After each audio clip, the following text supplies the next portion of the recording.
Você, pô, com uma chave de um ministério, pô, você está falando aí, pô, em 3 mil funcionários. Sim, entendeu? orçamento absurdo. Orçamento absurdo, sabe? E poder, irmão. Poder.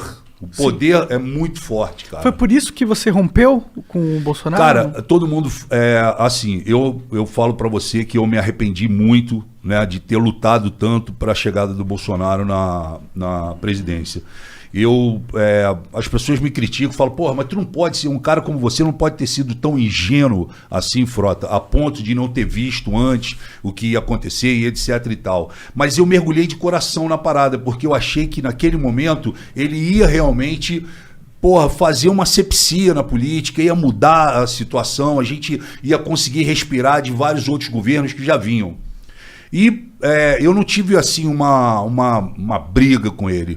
Eu, na verdade, o Bolsonaro, quando ele assumiu a presidência, logo em dezembro, né, que era dezembro de 2018, a gente começava em janeiro, em dezembro de 2018 eu comecei a entender e a ver várias coisas que não eram o que vinham acontecendo durante a campanha. Ele virou uma outra pessoa, colocaram um cinturão, blindaram o cara e apareceu pessoas que eu nunca tinha visto no decorrer da parada, né, da campanha. Sabe quem são essas pessoas? Vários.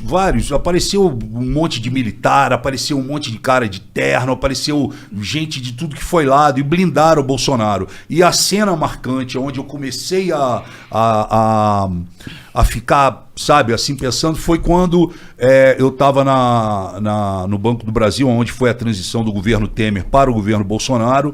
E aí, lá para as 2 horas da tarde, abriu a porta do corredor, entrou vários militares e o Bolsonaro no meio, um monte de cara de terno. E o Bebiano, que morreu de um infarto. O Bebiano, as pessoas podem criticar, falar o que quiser, mas o Bebiano, meu irmão, ele ficou 26 horas da vida dele por dia, durante 5 anos, do lado do Bolsonaro. Se tem alguém que ajudou o Bolsonaro, empurrou o Bolsonaro, tirou vários BOs da frente a nível jurídico e o caramba, segurou a parada, foi o Bebiano. E o Bebiano morreu, muita gente acha estranha essa morte dele, né? A gente conversou com o André Marinho, ele mostrou um vídeo aqui no Flow do Bebiano.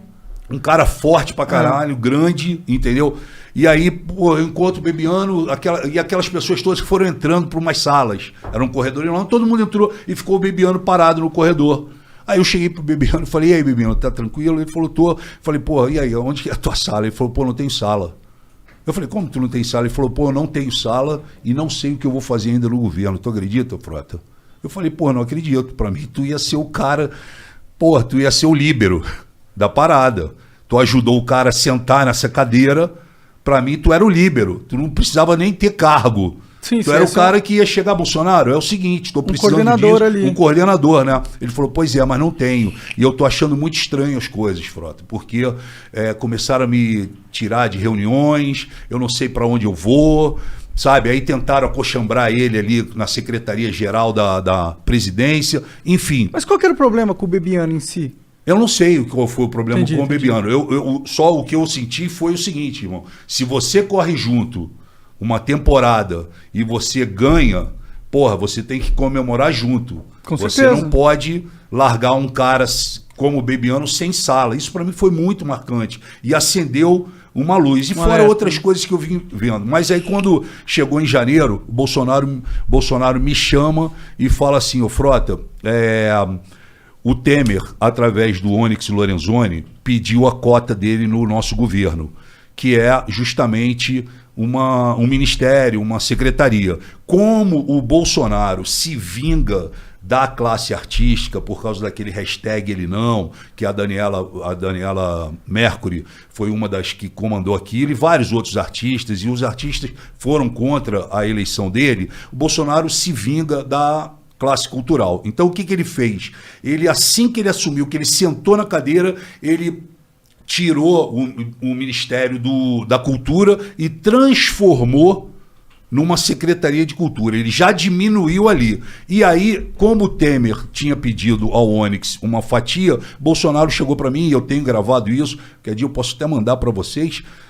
O Bolsonaro, o Onyx chega e fala, ó, precisa colocar o o Osmar Terra em algum lugar. E aí o Bolsonaro coloca o Osmar Terra na Secretaria de Cultura, sendo que o Osmar Terra nunca fez nada pela cultura do país. E aí o Bolsonaro me chama e fala: Frota, é o seguinte, não gosto do Osmar Terra, ele não vai fazer nada pela cultura, mas eu preciso o seguinte, embaixo da secretaria, do secretário de Cultura, tem 6 secretarias importantíssimas para o fomento da cultura no país. Lei Rouanet, direitos autorais, praças públicas, monumentos e etc., diversidade, audiovisual e não me lembro agora qual que é a outra. São 6. Então o Bolsonaro chegou para mim e falou: pô, Frota, vê se você pode ajudar o Osmar Terra e monta para mim esse cinturão embaixo dele. Então eu fui para campo, eu conheço muita... Antes de continuar, só que eu tenho uma dúvida nessa sua história. Por que o Temer poderia pegar uma parte dele? Porque isso é um jogo político, né? MDB é um jogo político. É o Temer pegando a cota do MDB. Do MDB. Entendi. É isso. Entendi. Se eu não expliquei... É que eu não entendo muito. Os partidos, quando fecham, vamos eleger o Monark. Vamos eleger o Monark? Então tá, Monark, a hora que você sentar, nós vamos te colocar lá, mas a hora que você sentar lá é o seguinte, nós queremos essa secretaria aqui. Entendi. Tá fechado? Essa era a missão do Temer como líder do partido. Você fatia o governo. Pode crer. E você acaba fazendo o que ele tinha dito que não faria. Inclusive na campanha e na entrevista dele na TV Globo. Sim. Que ele fala: eu jamais vou fatiar o meu governo, eu não vou aceitar que o Centrão fique junto comigo, porque no Centrão tem corrupto, bandido, safado, não sei o que, coisa e tal. Um presidente não consegue governar fatiando o governo, e ele fez isso. E aí, quando ele me chama, eu fui em campo, não fui buscar amiguinho meu, fui buscar pessoas que realmente entendiam da situação. E convidei essas pessoas, algumas aceitaram logo de início, outras tinham que se desvencilhar dos seus empregos e etc e tal, e montei esse cinturão para dar suporte para um cara que não entendia de cultura, que não sabia o que era a Lei Rouanet e que deu uma declaração quando foi convidado como secretário que de cultura ele só entendia tocar berimbau. Aí, eu montei para ele e já era no final do ano, o Osmar Terra, a família dele, mora no Canadá. Então ele falou: olha, Frota, eu tô indo pro Canadá, a gente resolve depois. Eu falei: não, vamos fazer o seguinte, teu avião vai fazer uma escala em São Paulo, você vai ficar lá umas 3 horas, eu vou levar todo mundo para um restaurante no aeroporto e vou te apresentar os seus possíveis secretários e etc e tal. E como você não entende, você pode estar certo que eu estou colocando aqui pessoas que realmente são do meio, sabem, tratam bem de cada tema. Tranquilo. E aí ele foi no avião dele, enfim, eu montei toda a situação lá no restaurante, no aeroporto, enfim, e apresentei todo mundo para ele. Falei: esse aqui, essa aqui, esse. Apresentei o secretariado dele. Isso já acendeu uma luz no governo, que os caras começaram a falar assim: o Frota tá se apossando da cultura. Entendi. O Frota tá querendo o ministério para ele. Não era, o presidente me pediu. Aí eu apresentei para ele, ele foi embora. E saiu todo mundo: Frota, beleza, tô feliz, obrigado pela oportunidade, vamos lutar. E o caramba, tô pedindo demissão da Fox para assumir aqui a parada. O cara, com 10 anos de empresa, tô saindo fora, mas meu irmão, pode vir, vai dar tudo certo. E, ele viajou, o Osmar Terra. E o Osmar Terra viajou, passou o ano novo, essa coisa. Quando ele volta, ele se encontra com o Onyx Lorenzoni, os dois são do Rio Grande do Sul. Ele se encontra com o Onyx Lorenzoni e, sem falar comigo, sem pelo menos me informar, resolvem mudar o cinturão, porque eles já vinham com a cabeça deles de: não, vamos acochambrar aqui a nossa galera. Nada do Frota, nada, sabe? E começaram a fazer esse jogo e montaram isso, tiraram das 6 secretarias, brother, eles tiraram 5. Eu fiquei aliás, eles tiraram 4, ficaram 2.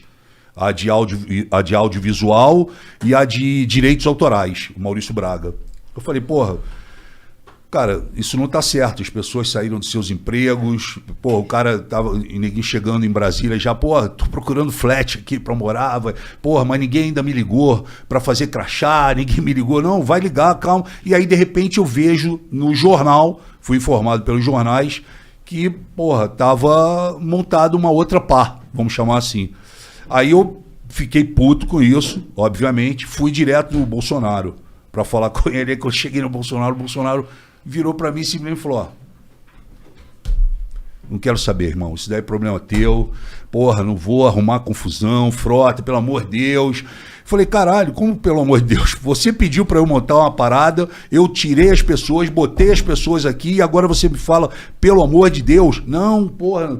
E, cara, um monte de gente falando na cabeça dele, não, é amigo do Frota, vai dar problema, aquela porrada de coisa. Enfim, limou os caras, eu fiquei puto.